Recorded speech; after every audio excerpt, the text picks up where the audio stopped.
Hello, good morning, and welcome. I'm David Boles. This is Boles.tv, B-O-L-E-S.tv, in case you have captions, open captions, closed captions running, and you're wondering how to get here in the future. BOLES.tv brings you right here to our streaming surprise. Interesting weekend, big holiday weekend, lots of fun going on, quiet. It's interesting how all the news and PR people, gone. Can't find them, can't reach them, they're not sending you out any information, they're just in a black hole. And I predict that's going to continue this week as well. But that will not detain us or defer us from doing our vested duty to entertain and enlighten you and the rest of the world with the little things that we think we know.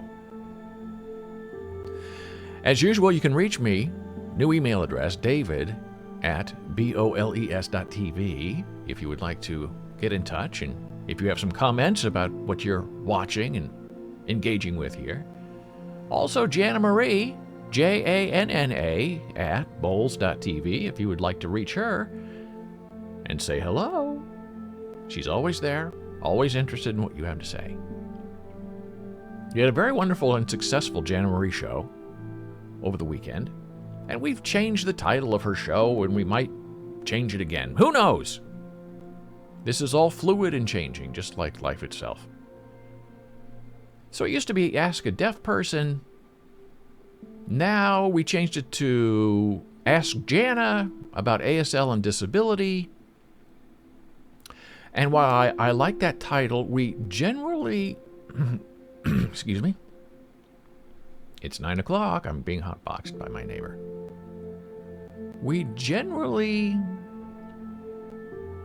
don't like the term disability, because it's a negative term. So, but there are disabled services. There's the Americans with Disabilities Act. So disability sort of describes properly what you're trying to achieve or address. Now, some people prefer, instead of disabled, differently abled, but I don't know if that's too cute. Like sanitation engineer for a trash collector. I don't know. It's an interesting discovery of thought that we are going through the process. But on the weekends, Jana Marie talks about American Sign Language and being deaf and helping find jobs for disabled people and placement services. And she had a really interesting conversation yesterday about cochlear implants and autistic deaf children. And the research concerned how early implantation of a cochlear device helps these autistic kids be able to communicate better in speech and language acquisition and patterns. And that's an interesting conundrum for some people in the deaf community who prefer to be left alone and not want a medical intervention when it comes to how they were born into the culture of deafness that's decided by hearing people, and usually hearing parents and hearing doctors and the medical community, and not necessarily the community in which the child technically belongs, which is the deaf and disabled community. So she had a very interesting conversation about that. I encourage you to go back and watch it on our video on demand, right here, available to all subscribers of this Boles.tv channel. Or forget the dot, it's Boles TV if you're finding us directly on Twitch.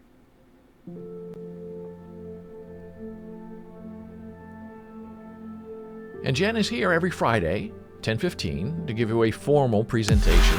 Hey, thanks for the follow, Potato Wedgie Queen.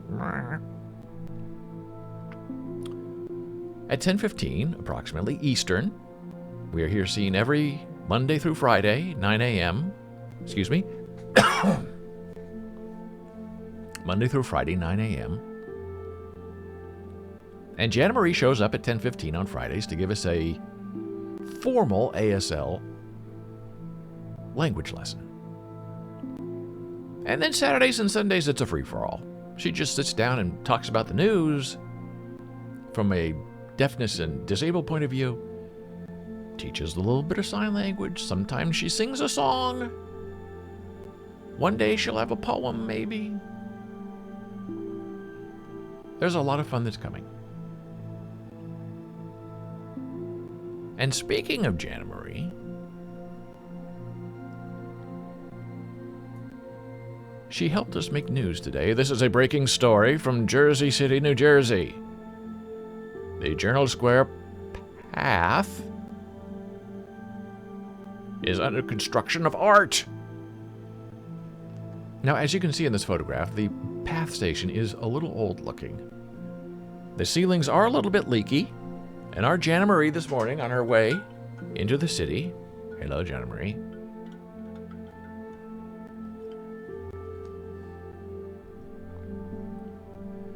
discovered these paintings. They're painting the pillars in like the lobby where you go into the building and get down to the trains. And she saw these being painted yesterday by the artist who was there. And the artist, she said, was kind of looking at her weird, like, why are you looking at me? So she didn't take any pictures. But today, early in the morning, there's no artist. And most of the painting of this single pillar is done. And Jersey City, for some reason, good or bad, is into putting big artistic murals on the sides of buildings. There's a big David Bowie mural. There's a great big giant, stories, 50 stories high, of a lily, I believe, flower. Downtown Jersey City has a lot of murals, I guess, artwork. The Dunkin' Donuts across the street from us has a big mural on the side of the building. I should do a little segment on all of the Jersey City art that we've seen over the years. So this is the new pillar. There's another photograph from the other side. One day maybe we'll have video of this. A little further out, being protected by the always intrusive yellow tape.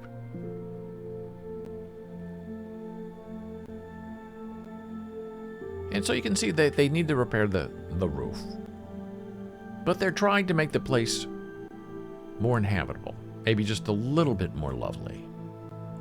But who knows? Who knows where this is going to end? We don't know. But you can see there's another pillar there in the background that used to be white and is now painted blue. I anticipate that pillar is going to be painted next. Which is good. Why not have some original art? Electrical boxes that appear on the corners of many Jersey City streets get painted by artists all the time, and they sign it, and I take photographs of them. I have those photographs too somewhere. Public art, Jersey City. Do a whole show. And another thing I discovered over the weekend, speaking about beautiful art, is this next one from a book by William Blake, Europe, a Prophecy. Now, who wouldn't want something like that kind of artwork in your book? It's just amazing stuff. It gives you a new reverence, shall we say, for where we've been and where we're probably going.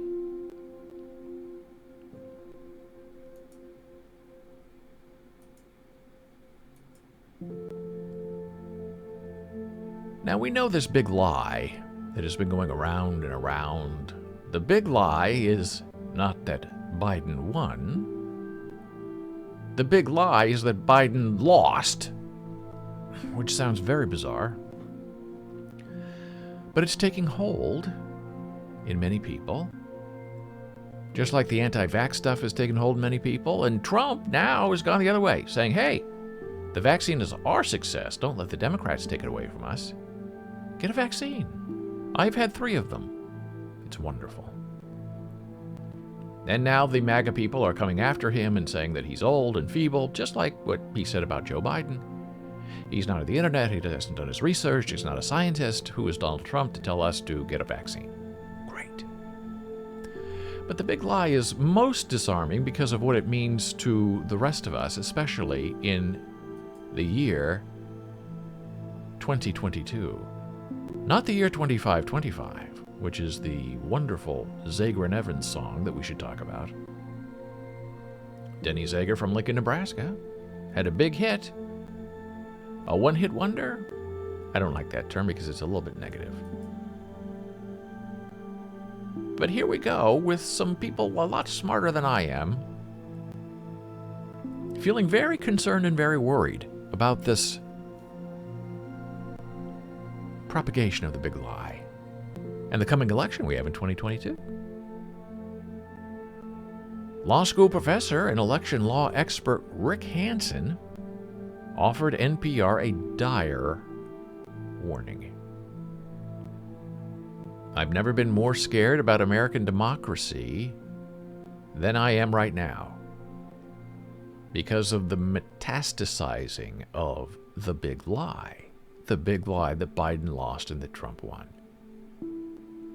This is not the kind of thing I expected to ever worry about in the United States.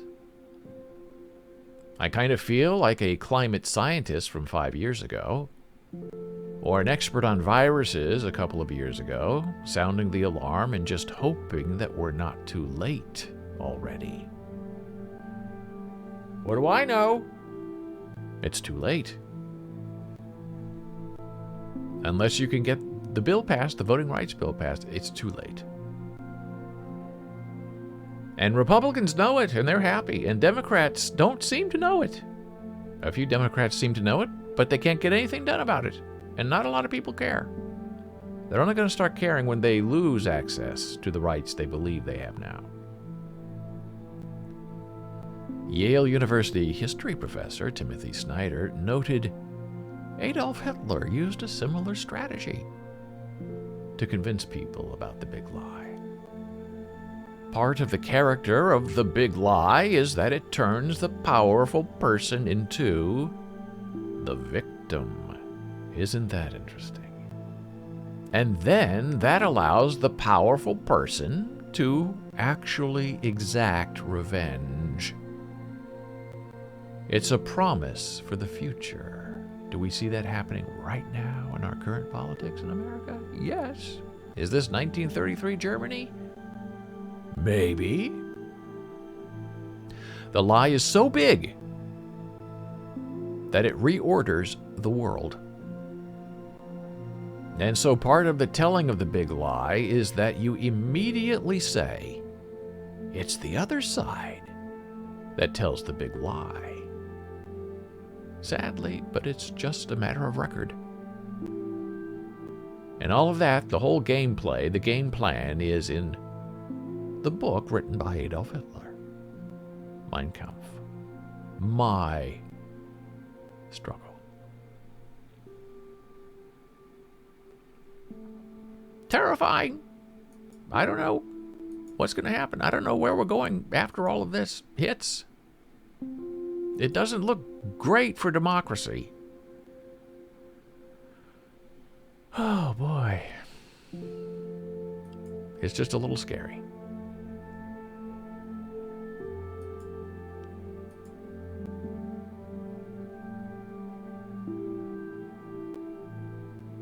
And speaking of big lies and freedom of thought and speech and World War II,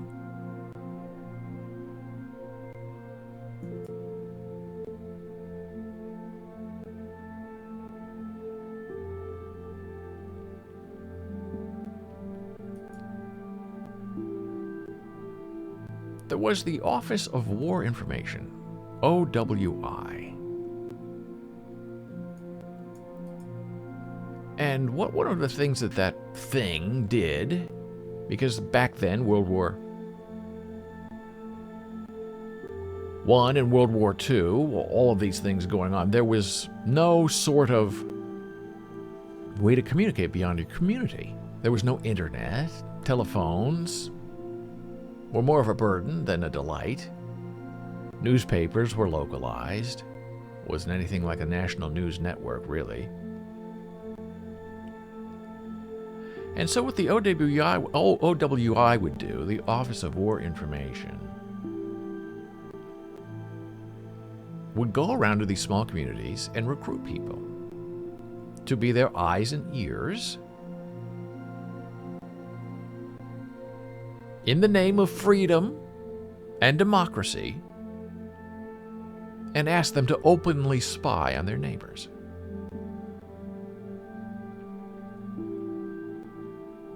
They would usually find the town gossip and have that person come under their wing and say, look, you know what's going on in your neighborhood. If you hear people talking about the war or talking about anti-American things, you need to write us a letter, slip us a note, let us know what's going on. You're not ratting out your neighbors or your community. You're supporting America.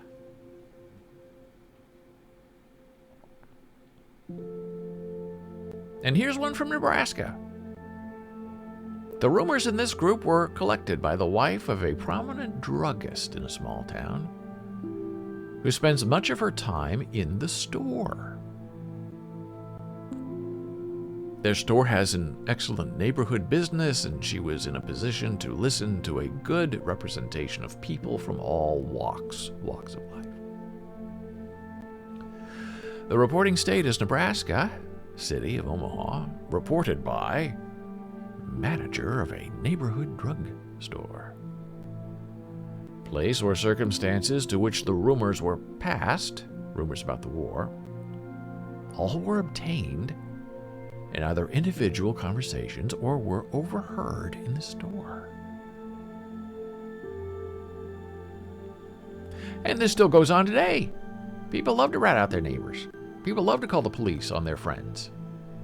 People love to call the FBI and say, oh, those people over there, they're making noise. They're talking in a funny language. We went through that in 9/11 here on the East Coast. If you were a dark-skinned person and you were not speaking English and it sounded Arabic, oh, calls were made. They're planning something. I hear them on the street talking. Here's another example from the OWI archives of people ratting out their neighbors. This person cut out an article from their local newspaper. And I'll blow this up for you so we can look at it a little closer. But I wanted to give you the big picture of what we're seeing right now. And then made comments in the margins about this article. I guess making accusations? I don't know.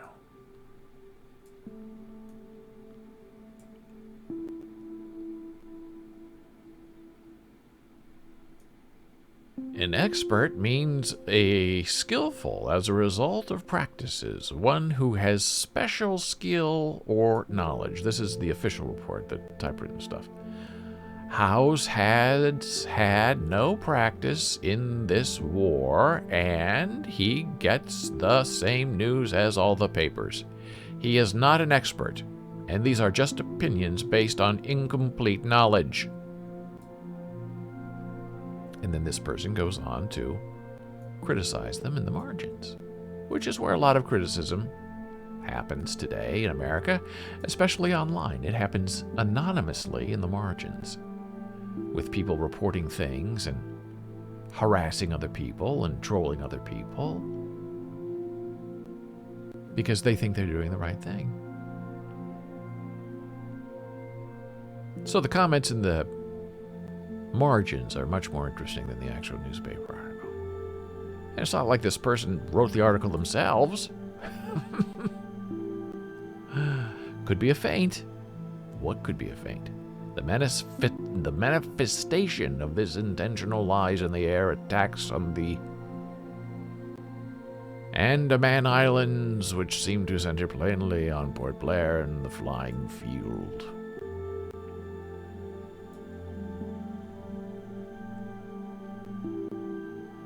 So this stuff is just chilling, but now we know it's nothing new.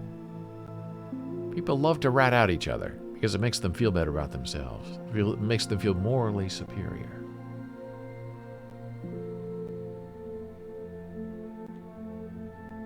And I've seen people do this with books in libraries, especially history books. They write in the margins, just like this, disputing the evidence that's on the printed page. And then they return the library book so other people can look at it. And I guess be persuaded by it? It's very bizarre, but quite common. Especially when the OWI welcomes this information. Yes, please tell us everything you know about your neighbors.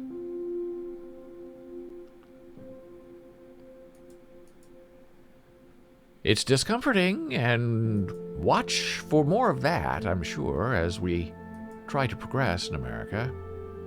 And every time we take a step forward, we take 2 steps backward. Slightly disconcerting. And over the weekend, I was just generally thinking about things. And I was wondering about this idea of goodness that we have, where people self-proclaim their goodness. I'm a wonderful person. Now, if you meet somebody and that's one of the first things they tell you, run the other way, because they are just the opposite. Why would somebody tell you, right when you meet them, I'm a wonderful person, I'm great? Suspicious, just isn't it? I mean, if you're a wonderful person, we're going to know that just by interacting with you. We're going to know who you are by your behavior. So when people tell you how wonderful they are, just be careful. Watch your wallet. Maybe they're reporting you to the new OWI just to get your reaction. And then I think about especially performers who say how wonderful they are and their music is wonderful. Eric Clapton is a perfect example. I usually use Woody Allen, but that's kind of old. Eric Clapton's in the news because he has a brand new blues album out that's quite wonderful. And Eric Clapton is a great guitar player, one of the best. But as a person, he's had a lot of stress and strife in his life. Some of it's self-injected, as we discussed on Twitter over the weekend. There's a noise over there. I don't know what it was. I'll keep going. And Eric Clapton is a self-admitted alcoholic. And he says when he was suicidal that it was alcohol that saved his life.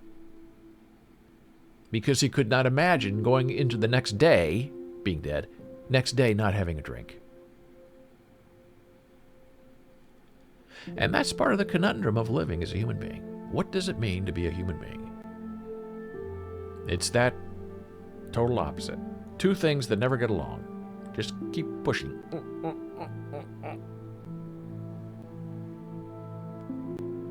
And then he founded a substance abuse place in Aruba, put his name on it, put a lot of money in it.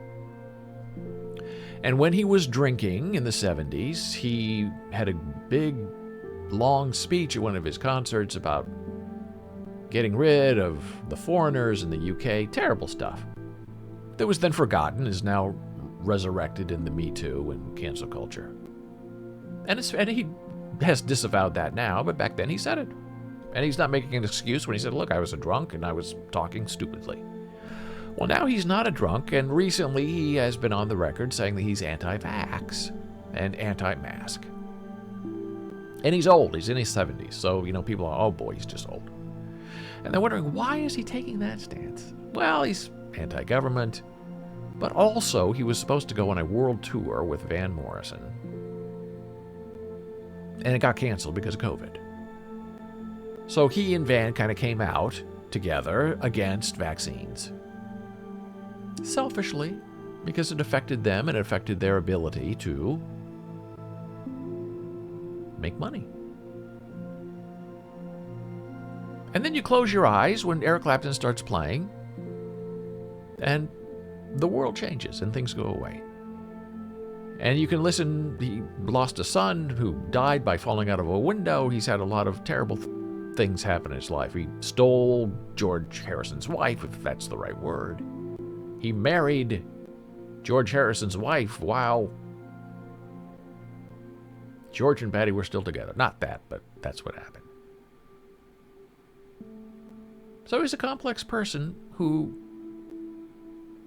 can cause a lot of disagreement and discomfort as you try to figure out, well, what do we do with the man or the music. And a lot of people said, look, we are canceling his new blues album. And they pretty much did, because no one's really talking about it. And it's really a terrific album. It's an acoustic album, and he's sitting down singing the blues. Sings a couple of songs about Peter Green that Peter Green wrote. Wonderful stuff. Early Fleetwood Mac. Before Fleetwood Mac became Fleetwood Mac. When Fleetwood Mac was a real blues band. So do we support the man or do we support the music? It's a difficult choice. And you listen to his music and you think, my gosh, this guy is it. He has suffered. He knows grief. And then he opens his mouth off stage and you want to say, Eric, just don't talk. Just sing and play the guitar. And then that led me to another thought. There was a time when we had to have a root canal done on a tooth that had a crown on it. Okay. Now this is very complex, and this is American medicine at its worst. You have two options when a tooth like that dies, and you want to keep the tooth. You can either take off the crown, do the procedure, the root canal, and then put the crown back on, a new crown, because they have to cut it off. You can't pull off a crown and reuse it. But the problem with that is if they have to take off a crown and put on a new crown, your insurance, your dental insurance, is not going to pay for the second crown on the same tooth. Unless a certain amount of time is expired, and that's, I think, a long time, 10 or 20 years. At least that's the way it was explained to us. So people don't want to have to cut off their crown, regular normal people who don't have a lot of money and who rely on their health insurance, to put on a $1,200 crown to replace the crown. So what can be done is you do a root canal through the crown. Now, as I understand it, that is a very complex and very, very difficult thing to do, technologically and physically. And there are very, very few dentists who will do a root canal through a crown because of the difficulty.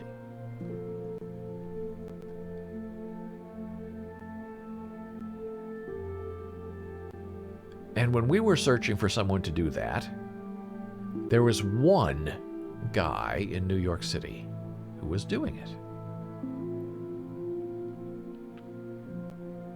And he was very expensive. And the copay normally for something like that is $20, but the copay with him was, out of our pocket, $400 to do a root canal through a crown. Okay, so we have to pay $400 versus $1,200 for a new crown. Okay, you don't want to pay $400, but you do. And this guy, dentist, as we were sitting there, we were in his office for maybe an hour.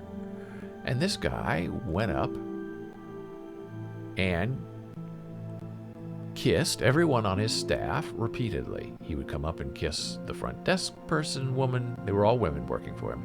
Kissed them on the lips. He would hug them. He would massage their shoulders. It was a little bit of a creep vibe. And we're thinking, this is the best guy in New York doing this? And then you'd be in the chair and he'd be kissing his assistants on the lips, and there were no masks. This was 10 years ago. And they all put up with it as staff. You know, you could just like this every time he kissed them or touched them. It's a very bizarre vibe. And you don't really know what's hitting you until after, and you try to process it all. So this is all going on. And he's very charming, and he's old, and he says, what kind of music do you want to listen to? Oh, I'd like jazz or blues. Okay, he puts it on his personal iPod at that time and plays it for you. Normally you say, hey, well, play whatever you like that calms you down, because we're here, you're the doctor. And he would say, no. I like all kinds of music. You tell me what you want and I'll play. And they'd play and he'd talk, and he's very conservative, talking about anti-abortion and women have to do this, and women have to be subservient to that, and you agree with me, right? You're a man, yes. Sure. Stop talking, just keep drilling. And so took a lot of pictures, took a long time to do a root canal through a crown. And then at the end, he says, okay, by the way, you have a temporary filling in there. Go back to your regular dentist and have him put a permanent filling on there. You say, okay, well, why can't you do it? Oh, I don't do that. I don't do fillings. I do root canals through crowns. And that was his whole business, was doing a root canal through a crown.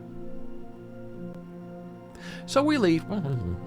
And we talk about, oh gosh, wasn't that weird? It was kind of creepy, yeah, but okay, well, it's done.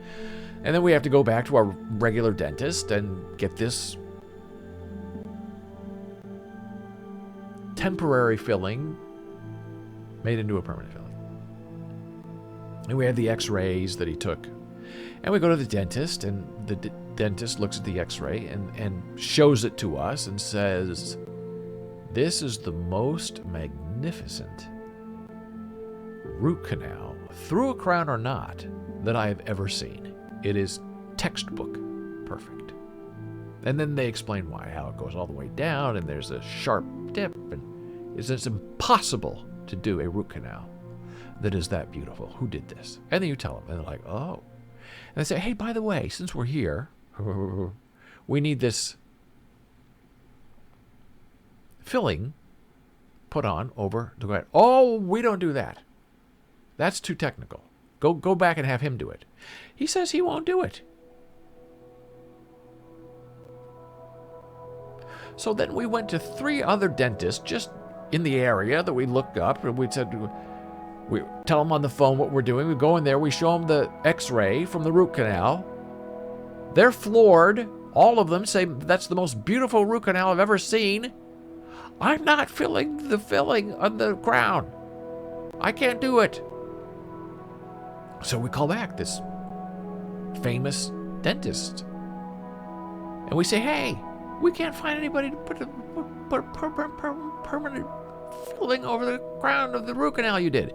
And they said, what, are you kidding me? Just go to a dentist. Any dentist will do it. No, they won't do it. They're too scared. I said, will you do it? No, we don't do that. So what are you going to do? It took us like 6 months of calling around, getting the okay, going in there, getting turned down. Finally, we found a brave dentist who looked at the root canal and said, it's beautiful. He said, I can do better. Wow. And he filled it for us like that. It took 2 seconds. And he's a very good dentist. He's now been our permanent dentist for the last 5 years. Fabulous guy. But why did it take us so long to find him to get this done? But the greater question is this. What do you do with a very talented person who happens to be this specialized dentist, who goes around all of his female staff and kisses them all on the mouth as a good morning, and a good afternoon, and a good evening? And a lot of his staff appears to just be used to it. And you don't want to go to him, you don't want to support him, but he's the only guy in town who can do this complicated procedure of a root canal through a crown. And everybody who sees the results of his work said they've never seen it. It's like God himself touched your mouth and did that root canal for you. Again, this is the conundrum of living a life. Which way do you go? Oh, there's Dora. Hello, Dora. Yes, we had a wonderful holiday. Hope you had a good holiday, too. So which way do you go?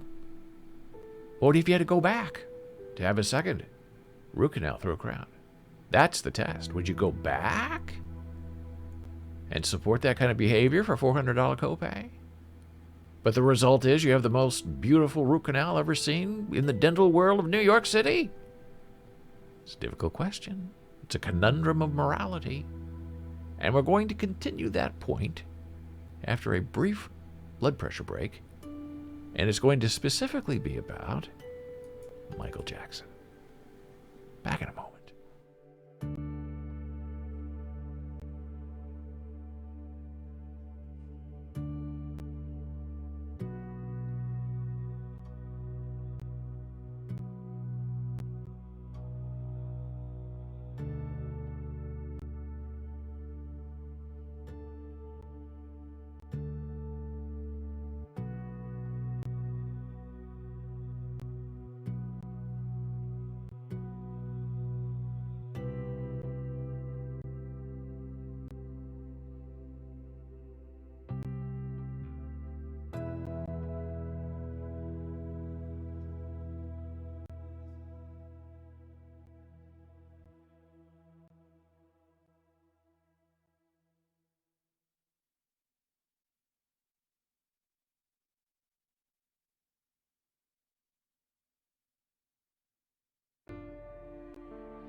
And we are back from break. I'm David Boles. This is Boles.tv. Thank you for being here. It's about 9:45 on the East Coast of the United States of America. If you are somewhere else in the world, good morning, good evening, good night. I'm delighted you're with us, either live here on the live stream or on video on demand. And you can access our full video on demand library by subscribing right here to Boles.tv. Go to our Twitch page, Boles TV is the username, and click on subscribe, and you're in. So we've been talking about this idea of goodness and inspiration and talent, public talent versus the private person. And Dora asked, what's his name? And I'm assuming you're talking about the evil dentist, and I'm not telling you his name. I'm sure he's retired by now, but if I mention his name, then we have big trouble. But if I don't mention his name, we're okay. Because it's more about the idea of the person rather than the actual person. But it was very difficult because everybody admired him so much, and you almost wanted to say, yeah, but you should see what he does to his staff every morning. It's just gross.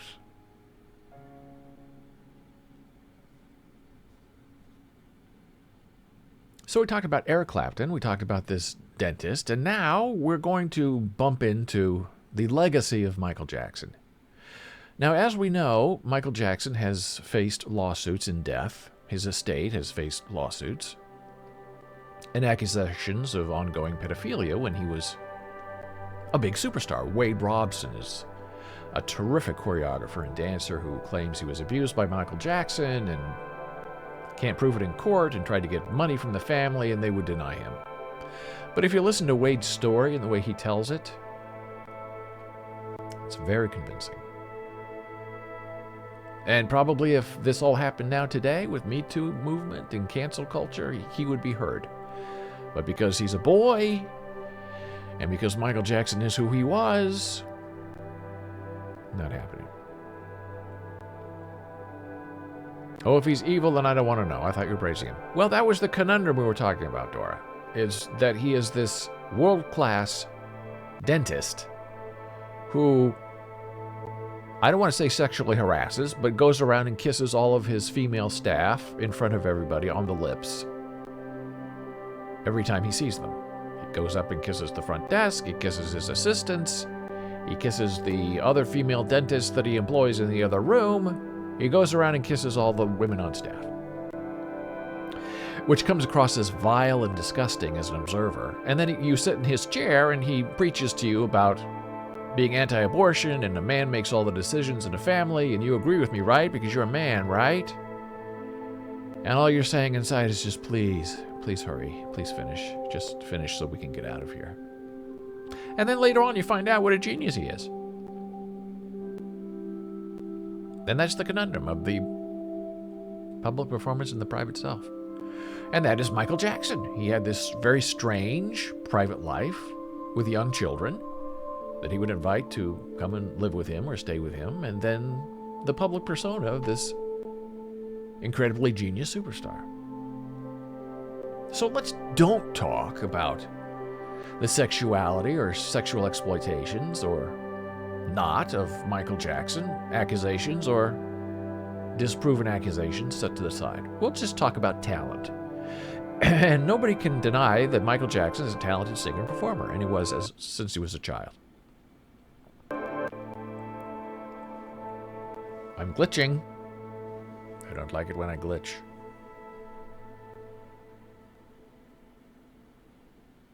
And then he became an adult and had some issues. But the one thing that Michael Jackson always claimed to have, this veneer of superiority that he always had to have, was a great performer. He was a great inventionist. He was a real original, that Michael Jackson. But if you look at some of his dance moves, you can see he stole them from Mr. Bojangles, the original dancer, Bill somebody. He stole moves from Bob Fosse. And I've written articles about this, and I get attacked by the Michael Jackson trolls that I'm wrong and Michael Jackson is right. So over the weekend, somebody sent me this very interesting video comparing and contrasting Michael Jackson's performances with performances that came before him. Specifically, one dancer on Soul Train, which was a very popular show in the 70s, compared with the Michael Jackson moves in the 80s. Where is the inspiration? Who is stealing from who? Where does it begin? Where does it end? So I did not make this video, but I find it very fascinating and convincing that I'll share with you now, and you can decide. And I'm turning off the sound because it has dance music, and we don't have the rights to stream that or video on demand it. But you can see what you think as a person. This is the guy on Soul Train, and this is Michael Jackson in performance. Soul Train.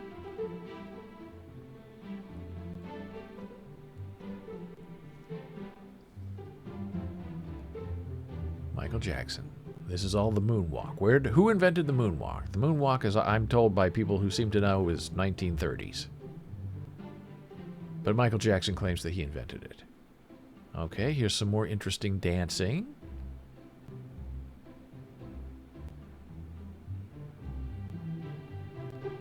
Even licking the window.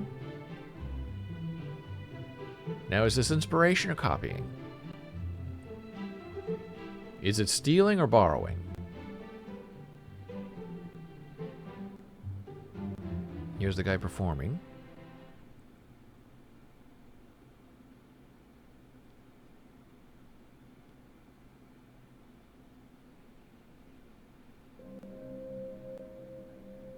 Michael Jackson practicing in a studio, his moves.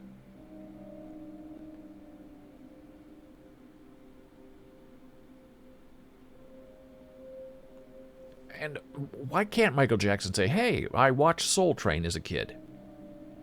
I learned some moves from it. Because that was Soul Train. You watch Soul Train, American Bandstand, to learn the new dances of the day. So why not say, hey, I was inspired by Soul Train? But he never did. He claimed he invented everything. The moonwalk was Michael Jackson's. He claims he invented it.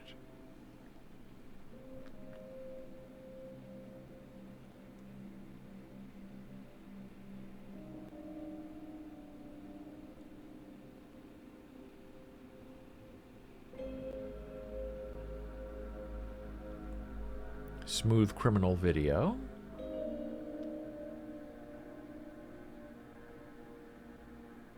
Line dancing, moving.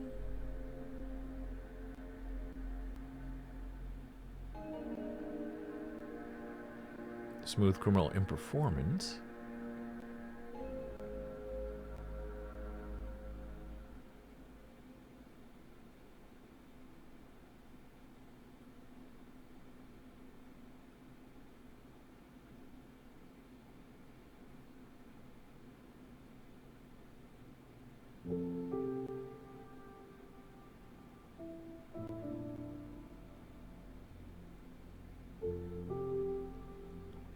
And I tell my theater students, it's okay to steal, if you steal with relevance and reverence. Meaning I was inspired by this Orson Welles staging, and I employed it in my live show because I liked it and it worked. But if you claim to invent something that clearly existed before you did, and you know about it, then you're in trouble. Then you become a bit of a phony. And some say a plagiarist.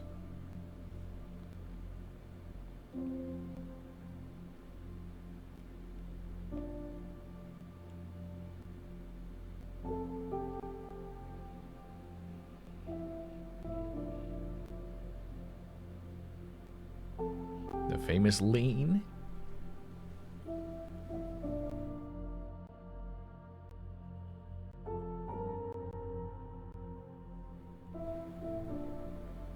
Smooth criminal lean. It's all done with a trick as they hook their shoes to a steel peg on the floors. It's kind of a magic trick, actually. So there you go. I don't know. What do you think? Who borrowed from whom? What came first? Soul Train or Michael Jackson performance? Interesting questions. I don't know the answer. But your eyes told you the answer.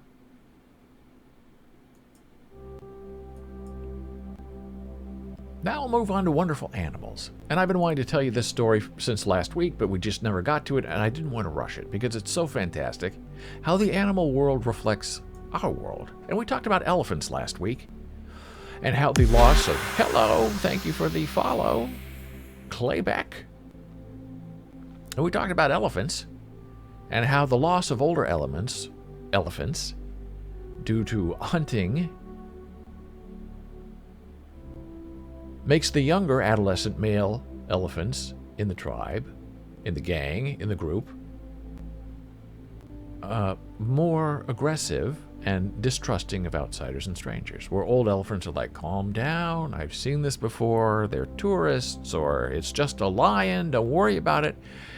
And the loss of the older elephants make the younger elephants more on edge and more tense.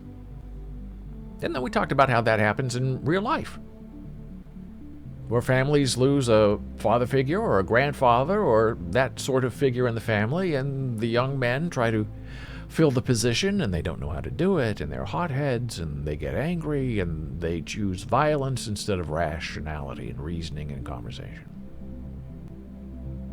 Well, this is another fascinating thing that animals do that maybe we should do more of. Boiling down a decision.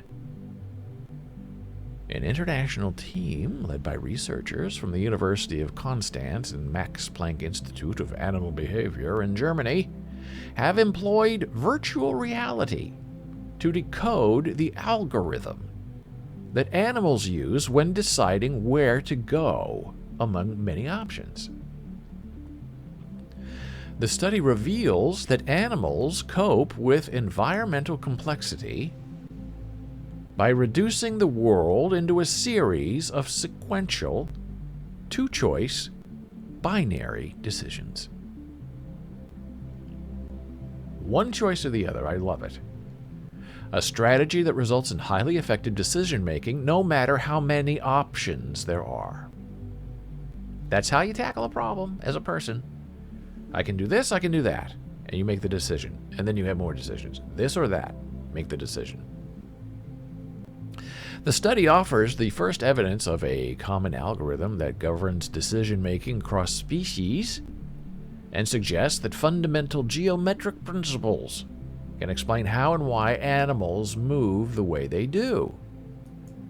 Continuing, the resulting model predicted that the brain spontaneously breaks down decisions among multiple options to a series of two-choice decisions until only one option, the one ultimately selected, remains. This was found to result in animals exhibiting a series of abrupt changes in direction, each associated with the exclusion of one of the remaining options, probably being chased. Right? You're a wild boar and a lion's chasing after you. Do I go this way or do I go that way? Each change of direction was a result of sudden changes in neural dynamics, a property scientists call a bifurcation, at very specific geometrical relationships between the animal and the remaining options. Now, this algorithm was found to be so robust that the researchers predicted not only would this bifurcation process result in highly accurate decisions, but that it could also be universal. By overlaying many trajectories of their simulated animals, they found a branching structure that should, they expected, also be apparent if they overlaid many trajectories taken by real animals making spatial decisions. It's about survivability. Finally, the team used immersive virtual reality to test their theoretical predictions in flying, walking, and swimming animals, the fruit fly, desert locust, and zebrafish, respectively. This technology allowed the scientists to place the animals in open, photorealistic environments while simultaneously having precise measurements of the animal's movements during decision-making. All species were found to exhibit exactly the same bifurcations as had been predicted. It is often thought that animals first decide where to go, and then they move to the target. But our findings show that the interplay between movement and the changing neural representation of options considerably impacts how decisions are made. What is so exciting about these findings is that this response yields extremely effective decision-making in complex and diverse ecological contexts. Wow. Now imagine how we would apply that as people making decisions. You have 1,000 options before you every day, and you have to make a decision. Do I go this way or that way? And one funny thing that I learned is if you're ever in a maze, either drawing one, trying to get out, or a real-life maze, or you're being chased by someone, and they're not necessarily right behind you where they can see you visually, go left. Always, if you're at an intersection, a fork in the road, do I go right or do I go left? Go left. Some call it the path less traveled.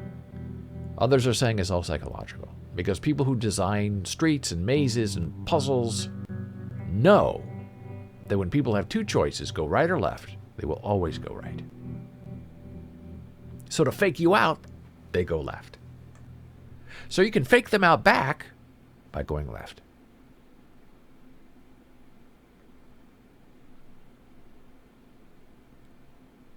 So from the animal world, we've learned from the elephants, old people have value. They calm things down,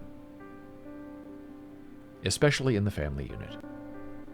And from other animals, we've learned, break things down into two choices. Make your decision. And you might be presented with another two choices and make a decision and move forward. Don't move backward. Especially when you're trying to escape someone chasing you. Instantaneously decide right or left. And on that lovely note, it's time for our second blood pressure break. We'll be back in one moment.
And we are back here on Boles.tv. Looked like we were offline, glitching. We had glitches over the weekend trying to figure out what is going on with the live stream. So if things are going bonkers, let me know. But as far as I can tell on my end, everything's fine. We're still going. The live stream is having a good bit rate, as I understand. I guess we'll find out. So we're back from break, Boles.tv. I'm David Boles. Been talking a lot about animals, and we're not done with that. Fascinating news on the Tiger King story, where the horrible Jeff Lowe and his fiancée wife kind of took over. They're the ones who got Joe put in prison, I guess, and now they're allegedly trying to get him out. Big story broke over the weekend. That Joe Exotic was sentenced to 22 years in prison in January of 2020, so a year ago. His former partner, Jeff Lowe, took over the zoo in 2016. But Lowe and Lauren became embroiled in their own legal troubles. Last November, the Department of Justice sued the Lowes in a civil case alleging that they repeatedly violated the Animal Welfare Act, as well as the Endangered Species Act by failing to provide their animals with veterinary care, proper nutrition, enclosures, and sanitary conditions, placing the health of the animals in serious danger. Among the alleged violations prosecutors cited was a lion cub named Nala, found by government inspectors lying unresponsive in the mud in June of 2020. They also documented 2 arthritic wolves caged on a concrete floor, a grizzly bear whose bones showed beneath her skin, a fisher cat with a lame leg, and the bodies of 2 tigers buried under burned rubble. The corpses were attracting biting flies that inflicted bodily wounds, bloody wounds, on the ears of nearby tigers, bears, and wolves. And Carol Baskin is the one who's responsible for shutting down Tiger King and shutting down the Lowes. She's the one who's gone after them in court. She's the one who has the money and the power and the influence. And she was the star of Tiger King 2, and she's sued because she said she didn't give the rights to be discussed in Tiger King 2, even though she's the superstar of Tiger King 2. In June of 2020, a federal judge ordered the Lowes to relinquish the property to Big Cat Rescue Sanctuary owner Carol Baskin to settle a long-standing legal dispute. After Lowe's license to exhibit animals was suspended in October of 2020, he forfeited it permanently. But Lowe continued to sell shout-out videos featuring his animals on Cameo. At the time, no laws existed pertaining to exhibiting animals online. Between January and August of this year, the Justice Department confiscated 146 animals from the Lowes, the agency's largest confiscation of zoo animals to date. Various sanctuaries have taken them in. On Thursday, recent Thursday, 5 weeks after Tiger King 2, the new installment of the docuseries premiered, a federal judge in the Eastern District of Oklahoma approved a consent decree that bars the Lowes from ever exhibiting animals again. The case against the Lowes marks the most aggressive civil enforcement action against an animal exhibitor in the history of the Animal Welfare Act. It is extremely uncommon for the DOJ to bring a case like this.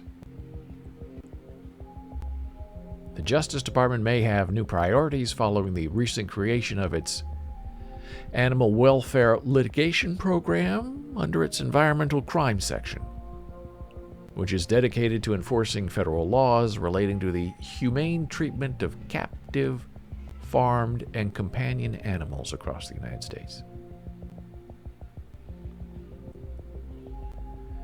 We hope the Justice Department will spring into action when people violate the law in ways similar to the Lowes, and that it will happen more quickly than years and years of suffering. Now, what's really wonderful about that is how this Jeff Lowe guy twisted the whole thing. Because as part of this settlement where they cannot have any animals ever again, the deal that was made was this. They would drop DOJ would drop all charges against the Lowes. So the Lowes are now saying, well, we won. They dropped all the charges. Look at us. We beat the system. And the rest of us are saying, oh, okay, if you want to feel that way, if that's what you say, okay. But what we know is you can never have a live animal again. So who won, really? I don't think it was Jeff Lowe.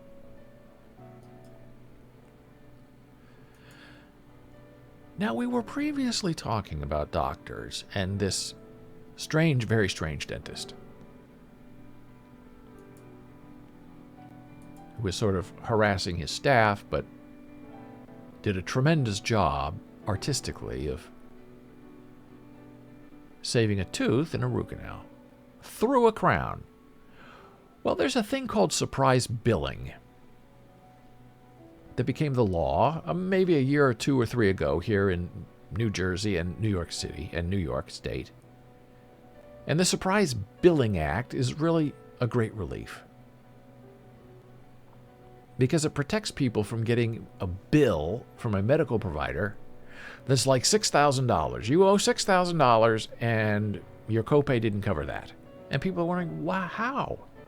I got pre-approved. I had my surgery pre-approved. My insurance company was all in it with me. How can I get a surprise bill for $6,000? I thought this was going to cost me my copay, $200, whatever. Thank you, Dora, for confirming you can see and hear me. I was on my break, and where I watched myself on my break, it looked like everything had melted. I don't know what happened, but I'm glad to know that we're still here.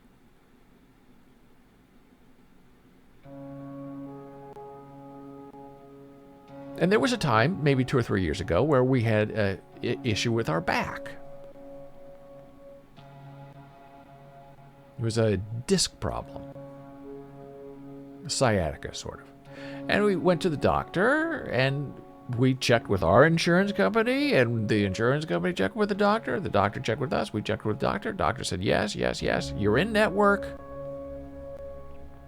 Your copay to me for the work I'll do in the hospital, it was a hospital stay where I injected stuff in the spine, and it was a miraculous recovery.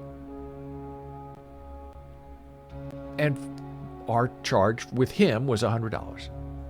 So we paid him the copay, did the procedure, everything's great, follow-up, everything's great.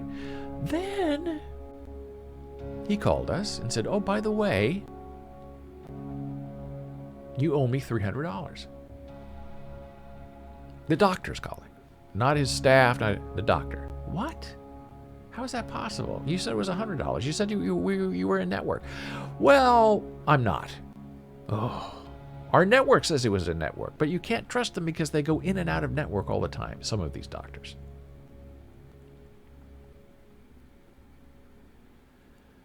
So I said, that was not our deal. We were there in the room with you and you told us we only owed you $100. Well, it's really $300. You owe me $300 more. And we could pay the $300, but we're thinking, why? How did this happen after the procedure's over? And he said, well, if you won't do it, then I'll send you to collections, right? Medical collections. And I said, well, you could do that, but we are aware that very soon, and this was absolutely true, in a week or two, the Surprise Billing Act was going to be enforced, become law. So was he trying to preempt some people by surprising them with a brand new bill of $300 before the law took effect? And I said, you know, this is the definition of what this bill is supposed to prevent, is from doctors like you telling patients one thing and then later trying to scare them with threats of lawsuits and collections by saying, pay me $300 more and I'll let it go. And he hung up on me. And he was an Asian doctor. That's important because of what happened next. So I felt bad that he had hung up on me when I was trying to have a conversation with him about surprise billing. Can we negotiate something that's half? I don't know. But I don't think we owe you one penny. So I called him back, and I heard him answer the phone, and then I said, hello, I think we got disconnected. And then he hung the phone, who I assume must have been his wife, because it was their personal cell phone, it appeared to be. It wasn't calling from an office phone. And she started yelling at me in what sounded like Chinese. And he was a Chinese doctor. Yelling and screaming in Chinese. And I know she's probably saying, we did this, we created a miracle, and you're not paying us. And all I said, I'm here to negotiate, to hear each other's side out, surprise billing. She hung up at me. So I didn't call back. We didn't get put in medical collections. He didn't call back, I didn't call back. I guess he let it go. And he should have, because he was 100% wrong. So now we have this surprise billing law, and the reason this really went into effect is because people would go into the hospital, be cleared for surgery, know that their copay was $100. And your physician's in network, the hospital's in network, everybody's in network. And then they come home and get this bill for $6,000, $11,000. And they say, where did this come from? And they would call the hospital, and the hospital would say, oh, we had to bring in an outside nurse who's not on staff, who's an independent contractor, and you owe him, their payment for being in your surgery suite. How can that be? Or, where they would really get you is the anesthesiologist. Especially in New York for some reason, a lot of anesthesiologists are independent contractors. They go in to different hospitals every day, and they're not part of being in network. But nobody tells you that until after you get a bill from the anesthesiologist for $6,000, $11,000. And you call the anesthesiologist and say, well, I was there. I put you under. You didn't feel anything, did you? So you owe me the money. I was there. I performed. Yeah, but I was in network. Yeah, but I'm not in your network. Well, how can everybody else in the room be in network, but you're not in network? Oh, no. No. I'm the anesthesiologist. You owe me that money. And the anesthesiologist would win because they threatened to take you to medical collections. And people were really, really, really upset. As they should be. So this Surprise Billing Act was passed. And now you can say and get help and say, this is surprise billing. I was told this amount. Here's the letter from my insurance company. What was approved? I was in network. And now this outside doctor who I didn't even know, I didn't even approve to be in my operating room, is sending me a bill for $6,000. That's not fair. And patients are winning. So what do you think happened? Oh yeah, here we go. And who's leading the charge against enforcing surprise billing? Oh, it's the American Society of Anesthesiologists. Who knew it would be them? The American Society of Anesthesiologists, American College of Emergency Physicians, and American College of Radiology file lawsuit against the federal government's implementation rules for No Surprises Act. This started out as state laws in New Jersey and New York and became a federal law. The No Surprises Act, which was passed in December of 2020, was designed to protect patients from surprise out-of-network bills. Hallelujah!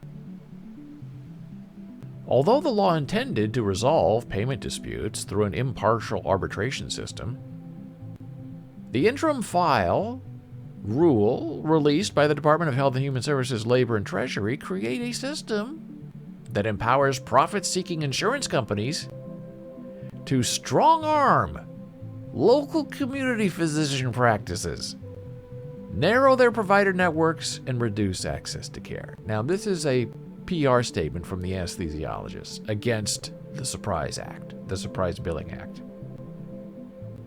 I mean, it really takes a lot of gall for them to do that because they got caught on. and now they're complaining about it. The recent rule ignores the law's intent to create a fair, independent dispute resolution (IDR) process, according to the AASA, ACEP, and ACR.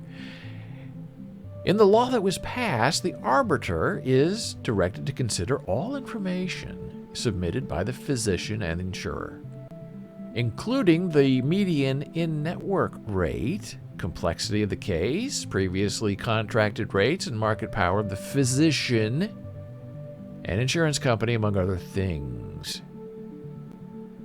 The law states that the qualified payment amount, the QPA, could be one of many equally weighted factors considered in payment disputes. However, the department's made the QPA and unverified rates by insurers the primary factor in the IDR process. This sets an artificially low benchmark payment for all care, whether in-network or not, which may not support wider access to care, particularly in underserved areas. Oh boy, I just want to say, cry me an anesthesiological river. They got caught, they're complaining, they don't like it, because they can't scam people anymore. And you wouldn't think a doctor would scam you, right? You wouldn't think a doctor would call you back and demand $300. You wouldn't think a doctor would sexually harass his staff while being the most expert root canal person in New York City. You wouldn't think it, but I guess they're human beings, right? They have all the same problems that we have. But they think they have a degree, a couple of initials after their name, and, well, they're above it. I would never do that. I would never surprise Bill anybody. But their whole career was that way. And even if you tried to ask, you knew about this. Who is my anesthesiologist? And are they in network? Oftentimes the hospital didn't know. It was up to whoever, the charge nurse, the head of surgery, whatever. They never would let you know until you got your bill. And people didn't like it, and they stood up and they fought back and they won. And now the anesthesiologists are creating foul.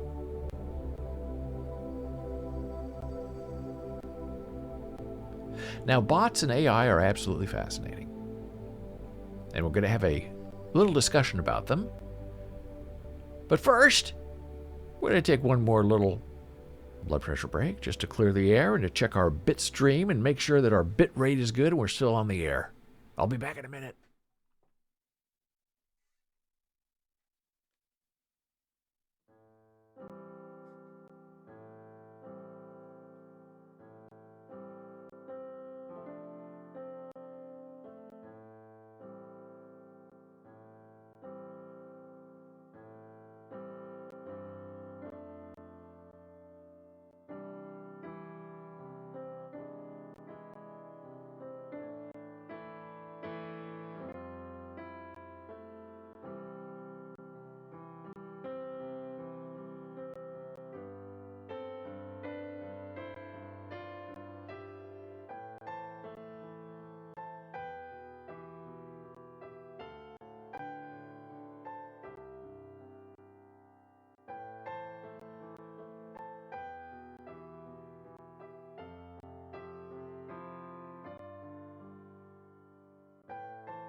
And we are back from break. I'm David Boles, Boles.tv, BOLES.tv. Nice to be here. So happy you're with us. Interesting conversations today about all sorts of interesting things. And now we're going to talk a little bit about artificial intelligence and bots. I have a great interest in these because they try to pretend to be human. And so far, I don't think it's working very well. And I've been writing about this since, I think, 2009, which you're going to find out in a moment. But here's the new thing about these bots and how people feel about these bots. In a new study, people chatted with bots. I just hate these bots. I prefer to call on the phone. But now these companies say, no, go into chat. You'll get help with chat. But you're not chatting with a person, you're chatting with a computer. Participants chatted with bots or human agents from companies like American Express, Amazon, and Best Buy and rated them on humanness. 63 of 172 participants couldn't identify whether they were interacting with a human or a machine, which I find very sad. But whether the interaction featured AI or not, higher scores of perceived humanness led to greater consumer trust in the companies. If people felt like if it was human, either with really good AI or with a real person, then they felt like the organization was investing in the relationship. They'll say, okay, this company's actually trying. They put some time or resources into this, and therefore I trust this organization who is trying to save time and money by making me talk to a computer. Kelleher started studying how language affects customer trust more than a decade ago, when blogging culture introduced a conversational approach to the stuffy, stilted language businesses tended to bludgeon their customers with. Companies noticed that as jargon waned, consumer trust, satisfaction, and commitment grew. The new study shows that the same holds true with chatbots and other online interactions, and can be applied to bots and humans alike. An agent can be so scripted that people feel like they're talking to a machine. Now, if you go to bolesblogs.com right now, you'll see I have a Facebook Messenger thing there that will automatically reply to you. I think it's very clearly it's a bot, that it's an automatic reply. And you can ask questions. I want information about this, and they'll get a pre-programmed reply that I wrote. It saves a little bit of time with people who are trying to get something for free or they don't really understand what I'm doing. But it's interesting that a lot of people think that they're talking to a real person. They're talking to me. And that reminds me of 20 years ago when not voicemail, but answering machines at home became the new thing. And older people generally would think that the machine was the person they were calling. They would say, hello, David, are you there? Yes. Are you there? David? Hello? And they would go on and have a conversation thinking that you're on the phone and they're really talking to a machine. So people are actually easily fooled by these kinds of things. Well, here's an article that I wrote in the year 2009 about ELIZA Redux.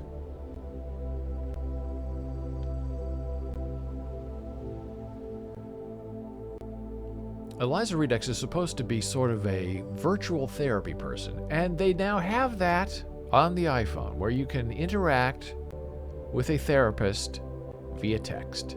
Is the therapist real or is the therapist a chatbot? They probably don't want you to know. And so I would go and have a conversation with Eliza Redux, who was a computer, and they were testing. They said, go please test with Eliza, and you tell us what you find out in having a conversation with her. So I knew she was a computer. She probably didn't know that I was not a computer, and I thought that I was going to try to trick her into admitting that she's a machine by asking her a certain series of questions. So here we go. So Eliza said, welcome to our theater of anxiety. I replied, I am sad. Eliza replied with, I am sorry to hear that you are sad. Okay, that's what the computers would do. They'd find the adjective you were using, and then they would construct a new sentence around that adjective. And then I said, can you make me feel less uncanny? Eliza, you believe I can make you feel less uncanny, don't you? I replied to the computer, yes, I believe in you.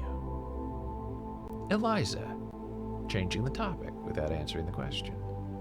On what do you base your conclusion? Me, your training and your background.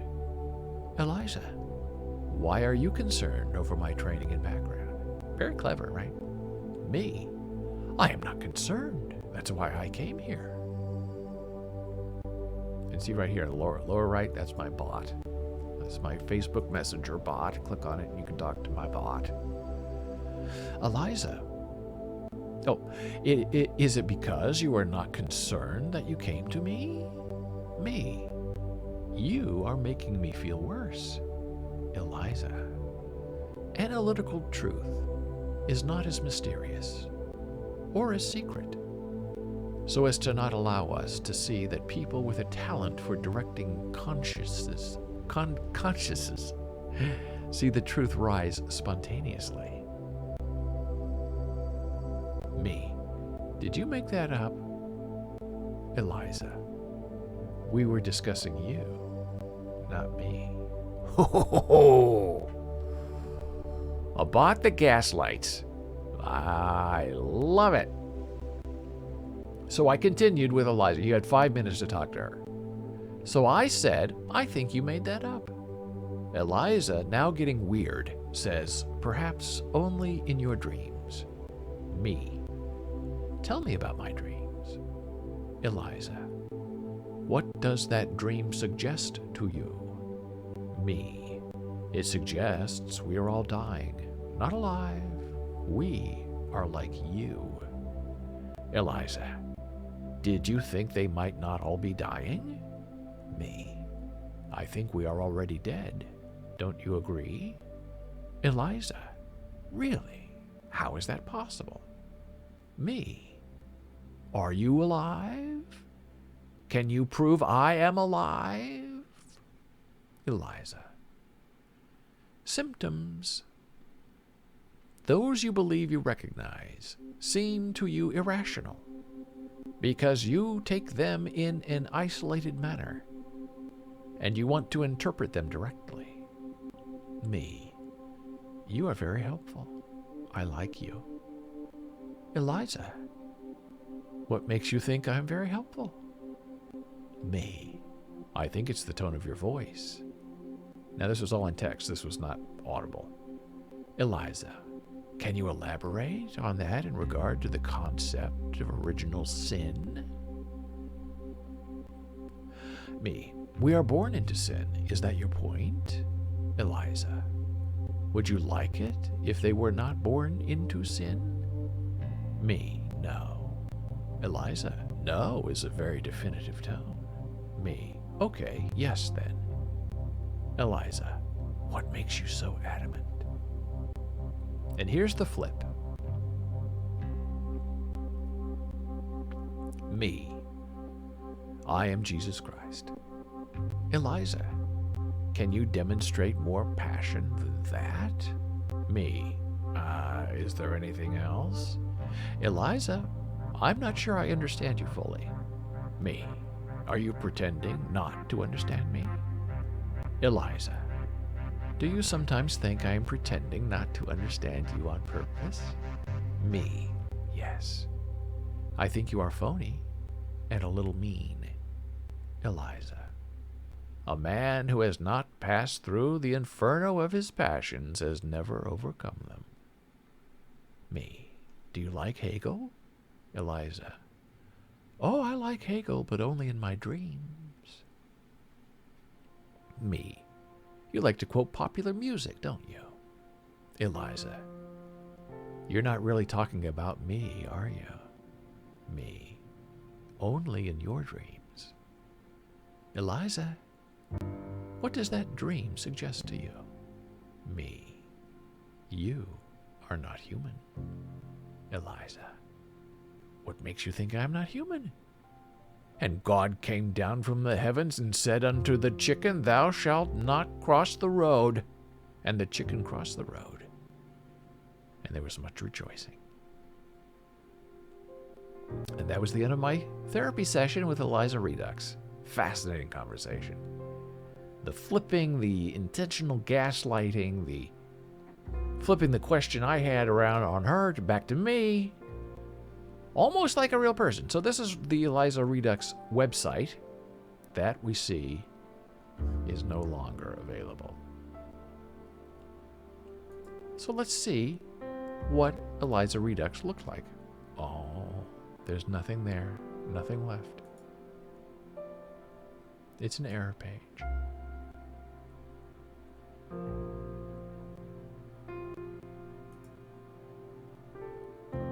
See if we can get a random date. Okay, let's try April of 2009. See if we can get Eliza to reappear. We won't be able to interact with her.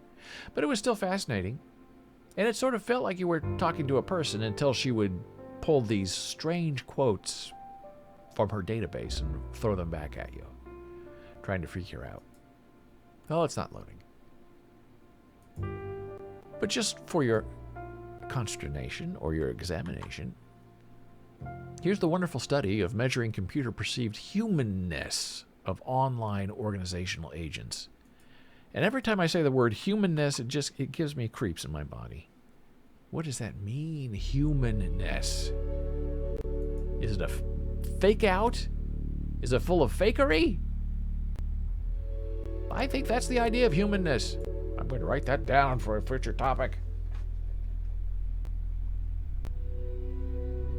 Humanness, what does it mean?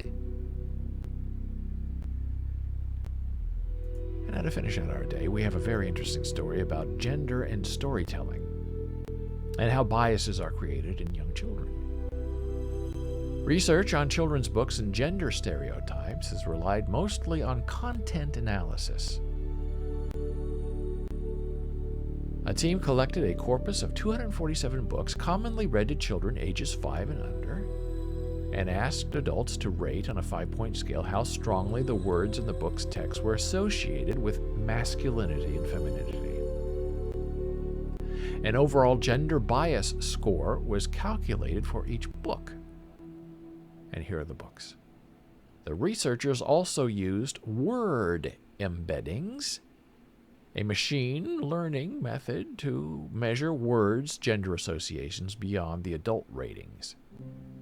The approach identified patterns in gender-related word neighbors, which are terms that typically appear together across large bodies of text, such as Merry and Christmas in American English.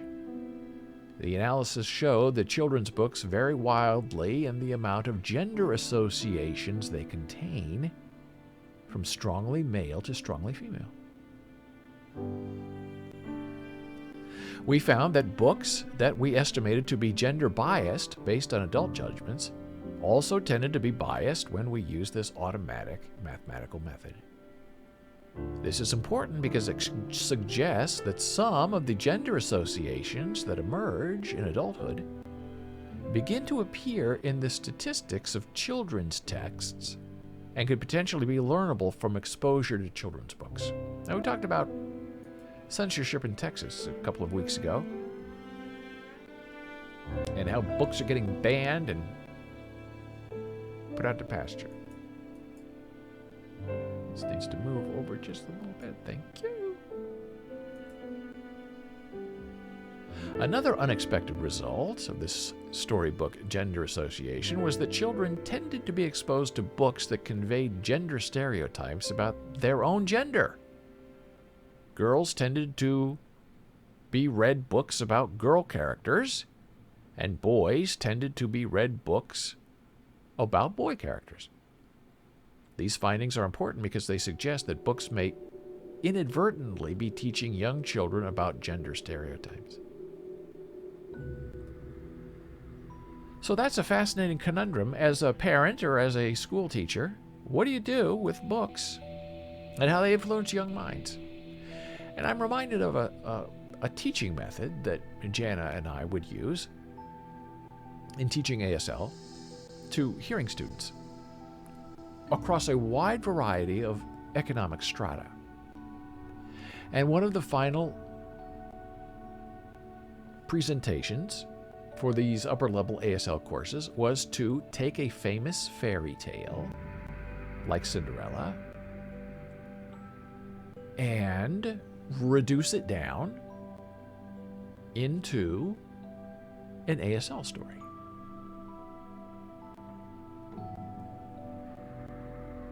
And what we found over time and experience is that the students we taught who were from a lower economic strata than other students, based on, we'll say, tuition rates, which tended to be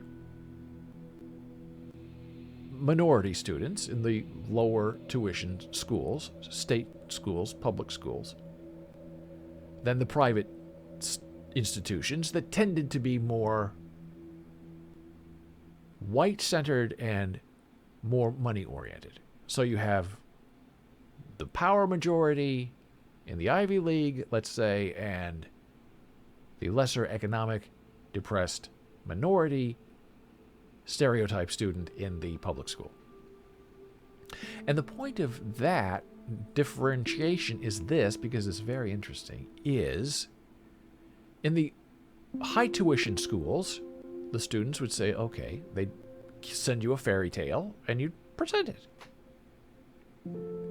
And what we discovered in the lower, more economically disadvantaged students is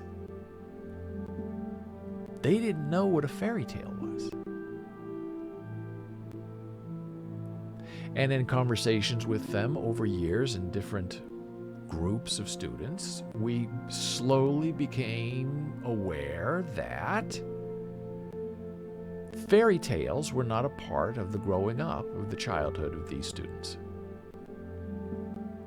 Now, this is not gender-based, what we were just discussing, but it's economically based, I believe, which is very interesting.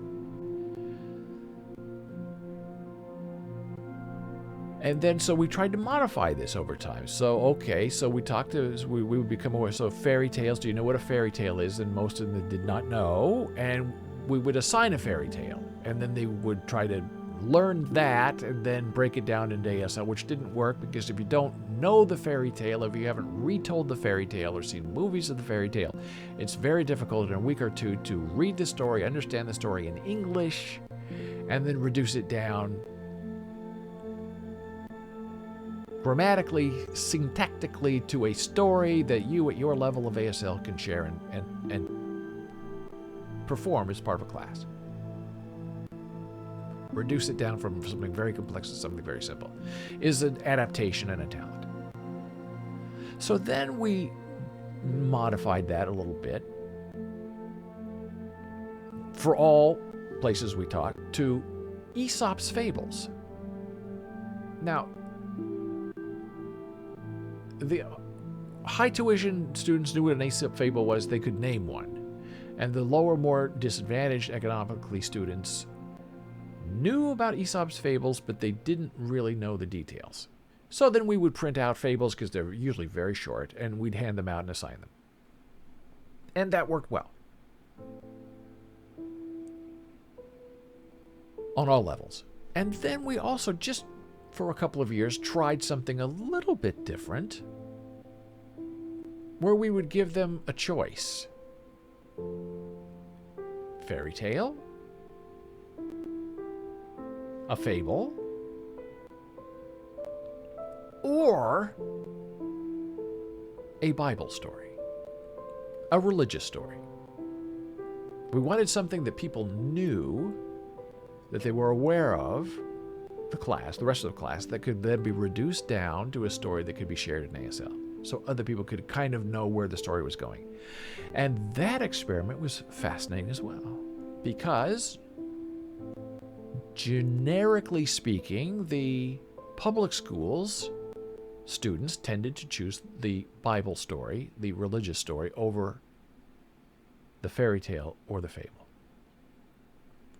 And the high tuition schools would usually do the fairy tale, because that was their exposure, that was their childhood, that's what they held on to and appreciated. Not a lot of religious retellings on the upper level. So what does that say? I don't know. But it's very interesting that the lower economic kids who tended to come from minority households knew their Bible, knew a Bible story, and were very excited, which is really important, to translate that story into ASL for presentation in the class. And I say excited because you want learning to be fun and not intimidating and not overwhelming and not, oh, I have to go find a story. Well, we got that reaction a little bit in the public institutions when it was a fable or a fairy tale. That was an assignment that had to be done. That was something that had to be figured out. But when it became a religious story that they knew and believed and practiced, that became enjoyable to them. That became part of them. And their stories blossomed in ways you could not imagine when you're trying to figure out the best way to teach storytelling from one language to another language. So gender, economics, opportunity, what your parents read to you at night, shapes and defines the morality and the perspective of the person. Be it gender stereotypes, economic stereotypes, the common rhythms of storytelling that were embedded in you as a child and that stay with you through your adult life, happen to you when they are exposed to you as a young person, that can later be recalled and shared in an ASL class as your story for the final exam. And on that note, I thank you so much for being here. It's been a wonderful, interesting day. Weird weather going on in New York. Snow is in the forecast. Maybe it'll fall, maybe it won't fall. I'll be here tomorrow again, 9 a.m. Eastern. If you want to get in touch, you can email me, david@boles.tv. If you have a question about disability or different abilities or American Sign Language, you can find Jana in email, jana@boles.tv. And for now, I wish you a wonderful day, a glorious evening, and a happy moment in time until I see you tomorrow. Thank you for being here.